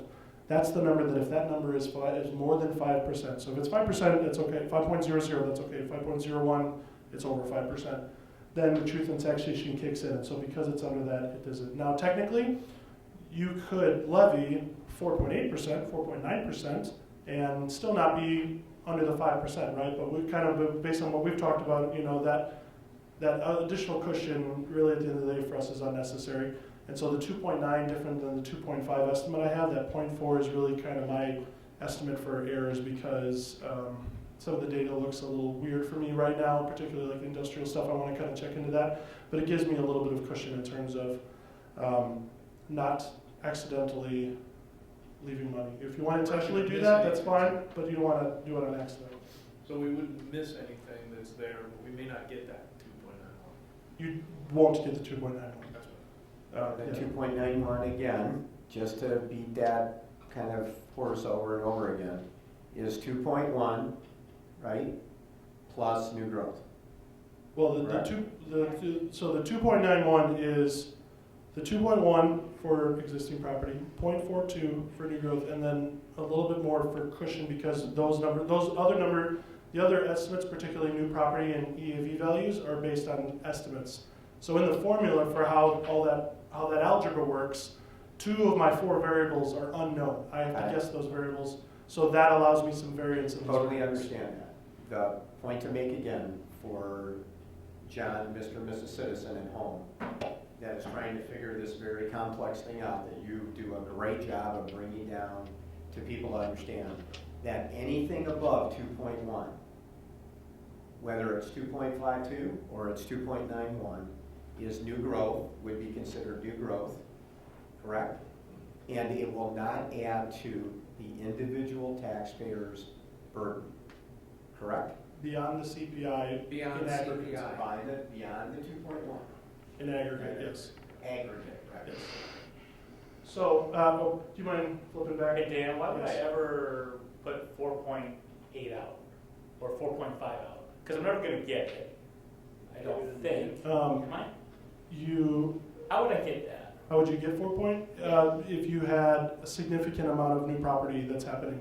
So I'll give you an example. Historically, that's what's been done. We throw out a huge number just in case, and that's why we years ago argued, why would we do that? You got to publish it. It's all the bad will. So I'd have to project. Yeah, right, that's exactly what I was thinking. If Melody Farms was coming under our rules, that would generate a lot of money, and I'd have to look at that.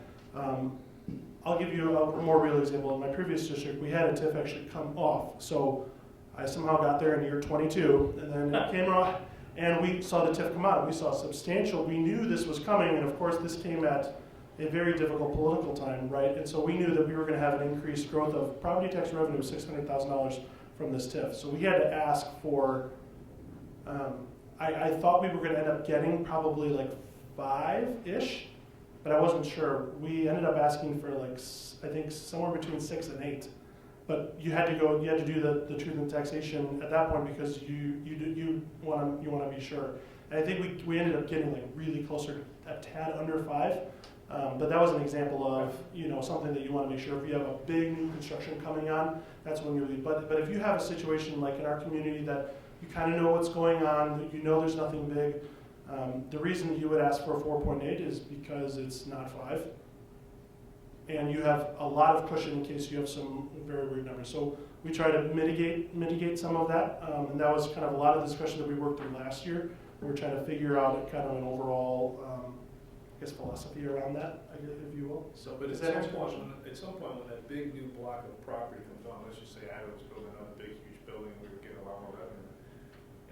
We complain all the time, the reason our taxes are so high is there's not enough of industrial base, and all the residential housing's paying for it, but then when the industrial base comes, we take all the money. So at some point, people have a legitimate beef that says, well, where's my relief? Okay. I'm not sure this is the right time for the question, but does the commercial end operate in the same way as the residential in that if the value of, I'm thinking of the mall, which is sitting largely empty now, if that valuation a year from now, because it would be next year that would affect us, right? If that goes substantially down, does that get absorbed then by all the other commercial properties? Yep. Retail properties? You're absolutely right. And especially because Melody it's absorbed Farms is, in the or is what it it'll part affect of is- residential as well? So there's a few things that in theory, so in theory if its valuation drops, then the taxes they would pay would get spread to other people. And to overly simplify the theory. Including residential. Yeah, any of them. It means yours goes down, yours goes up. And that's the whole point of the valuation process is to the quote unquote fair share. How do they figure it out and spread that fair share? But the reality is what that will do is impact the aggregate. And so that will impact the aggregate so that depending on how your property values change relative to the average change of the entire EAV spectrum, that's what it'll impact.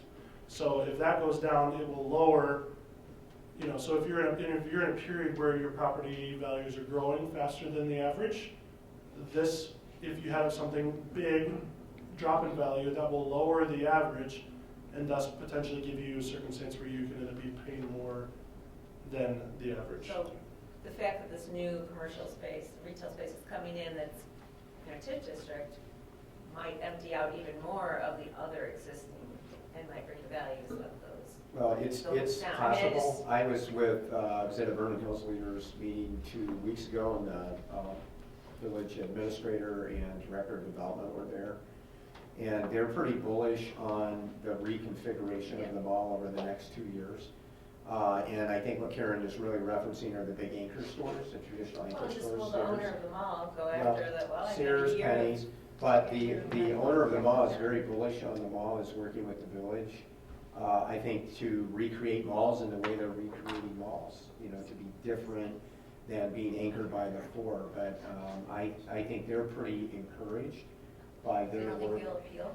Meaning Vernon Hills, meaning the Vernon Hills administration. It's going to take a couple of years to do probably everything that they're going to do over there. But Dan, it leads to another question. Is retail the same kind of tax base as commercial industrial? So for example, does Abbott pay a higher rate of tax than the mall does? Per EAV, no. Per dollar of EAV, no, but how the EAVs are calculated are slightly different. They'll take into account not just the value of the building that it's in, but also the revenue that building can generate. They take that into account when they're valuing. For Abbott or for the mall? Commercial, industrial. So the mall would be commercial, retail would be considered commercial, so they take those things into consideration when they're valuing those properties. Well, look at Menards, $2.5 million, and that building probably costs 5 times that. Well, that's Well, yeah, so the actual valuation of what was, because the land that was already there had value, had substantial value already, so it's really the building on top. I think it'll be interesting to see how that goes in the future, because again, this is always as of January 1st, so I don't know what the status of Menards was on January 1st of 2018. Those things are valued at the as pole barns. All of the inside fixtures and everything they do to build that are often not counted. The personal, sorry, the personal property isn't, but the actual valuation of that property is, according to the state law, is based on the capitalized income flow of that property. Okay. So, All right, so suffice it to say, so what's the next step here? next step is to switch back to the slide. So, so the next steps would be review this again at our November 5th Facilities and Finance Committee meeting, and then look for adoption at our November 12th board meeting. Okay, can you go back one slide again? Yeah. Because when we're doing good presentations, you always make your key points at the beginning and in the middle and at the end. So let's one more time come back to, we are capped at the aggregate, so all the taxes we collect from all of the means at 2.1%, correct? Yep. Okay? And then any new property, okay, which is not an additional expense to any of the individual taxpayers, it's simply us capturing that new growth. So if the levy is 2.52% or 2.92%, 2.1 is the aggregate can only go up 2.1 and the new growth moving into it. So Scott is not going to have to pay an additional, above 2.1. He's not going to have to pay the 2.9. Well, Scott might. I've got an in with the treasurer, so we can stay tuned. The other part. If I pay to hire, someone's paying less. Yeah. That doesn't mean individually. So, and one thing, I had a different slide here, but I must have removed it. So essentially, what this will depend on, and this is all estimates right now, but the idea is that our EAV across the board, if our existing properties, not new property getting added, existing properties is going up 3.43%. And so, on average, property owners, if their value goes up by 3.43%, their taxes for our portion will go up CPI. If your value goes up more than the 3.4%, you will likely probably see an increase that's more than that. So that's how, so it pivots on, Everybody goes up the same. the average, where the average is changed. Yeah, one other, when you present it again next time, because I think the question people always ask, well, again, why shouldn't that new property go for relief to residential taxpayers? We can do a quick calculation. I think it turns out to be tens of dollars to people, but it might be worth, having that number. You know what I mean? Yeah, so it works out to be about $350,000 on a levy of $78 million. Yeah, and I think for a $300,000 house, it would be about $15 if I did my quick calculation correctly. But I think if that's true, it's worth saying because it's not making a difference. At which point it really is to the advantage of the school. It's smart for the school to take the money. Okay. Well, with the growth, we only have one opportunity to do that. Yeah, but I think again, it's a realistic thing for people to push back and say, yeah, but you're taking money to me. I don't think that's true. Yeah, but to educate them and say, well, let me tell you what I'm taking 15 bucks. All right, so next item on the list is a voting item. Yeah, just a quick review, and then Dan and Mark can jump in. As the board is aware, we had some significant electrical issues at Libertyville High School. We had to do some emergency repairs that I communicated with you as individual board members about. We need to come back on the backside of that since I gave Dan and Mark emergency authorization to do those needed repairs. We need to come back on the backside of getting that process rolling and simply do a resolution. You have a copy of the resolution that we worked on with Len Himes. And you will see the threshold sit there is $30,000, and that's just in case we're estimating the repairs around 22 or 23 right now. So it actually came in a little less because they were actually able to find a part for the situation that they needed. But just in case we get in there and there's some other issues, the $30,000 threshold gives us enough cushion without having to come back with you again, stop the work, come back to you again, call a special meeting and get authorization. So, Dan? Yeah, so really, with the emergency in place, the initial estimates we got were quite a bit higher in terms of what those do, and it could push you past the threshold that's required for bidding. So you'd have to go out and bid, but we don't have time because we really need to have power for the building, so we don't have time to do all those other steps. So we kind of moved that process along really fast, and the revised proposal we had was right around the 22,000 mark. But that is just for the actual contractor doing their parts and labor and installation. There's also going to be some work that we're anticipating from ComEd, but we don't anticipate it to be super significant. That's why we have the round number of 30,000 in there.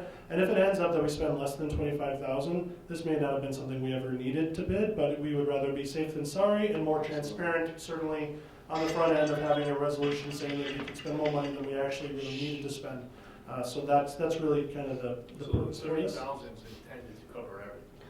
The 30,000 is intended to cover everything for the fix. We had the initial emergency patch job. Is that a fair word? Yeah. That we already paid for that. That was $7. So this is the true fix. This is the true fix that we have. That is still classified as emergency because it's not a short process to get this done and figured out and everything like that. So we had to move that along. All right. So if I state this properly, we're looking for a motion to approve the resolution that we have. Basically, the resolution is to allow superintendent, assistant superintendent to go ahead and you finance to negotiate a contract for this 3,000 amp switch and installation that will not exceed, or I should say, will not exceed $30,000. Another way to say it is up to $30,000. And the resolution authorized the superintendent and Dan to take all the actions necessary to purchase this and report back to the board on their status. Do I have a motion to approve this? Scott, one other addition to that, just for knowledge, and I think you're aware of this, but just to repeat this again. Under statute, now we're doing the emergency resolution, it requires 6 yes votes to carry the resolution. Very good point. So moved. Second? So any questions? Dialogue? I just want to be sure, since I don't think you were there at the last Facilities and Finance meeting, we were all extremely grateful for the hard work of your team who went above and beyond to respond to this situation. So please pass along our gratitude. It was not overlooked. Thank you. Yeah, we'll send it. All right. Can we have a roll call? Luce. Aye. Lundstedt. Aye. Batson. Aye. Grudy. Aye. Hessel. Aye. Huber. Aye. Okay, motion passes. I think that's 6 out of 6 yes votes, so thank you. Okay, anything else? Anything other? That would be it? Okay, program personnel, Chairperson Batson. Thank you, Dr. Grudy. We have 2 employment actions here that did not make it on the consent agenda. One is a resignation and the other is a replacement hire. So, have a motion and a second. So moved. Second? Okay. Any discussion, questions, comments? No? Okay. Roll call, please. Lundstedt. Aye. Batson. Aye. Grudy. Aye. Hessel. Aye. Huber. Aye. Luce. Aye. Okay, motion carries. Anything under the category other? If not, that concludes the P&P. Okay, thank you. No property? No property. No CEDOL, no IAS region? Nope. Okay. So can I ask for a motion to convene an executive session? 2 matters tonight. 1, collective negotiating matters, 5 ILCS 120/2C2. And the second is employment of employee, 5 ILCS 120/2C1. So moved. Second. All right, moved by Karen, second by Lisa. Any discussion? Roll call, please. Batson. Aye. Grudy. Aye. Hessel. Aye. Huber. Aye. Luce. Aye. Lundstedt. Aye. All right, motion carries. And again, other than to take action to return to open session, there is no action following the executive session tonight. So good night, everybody.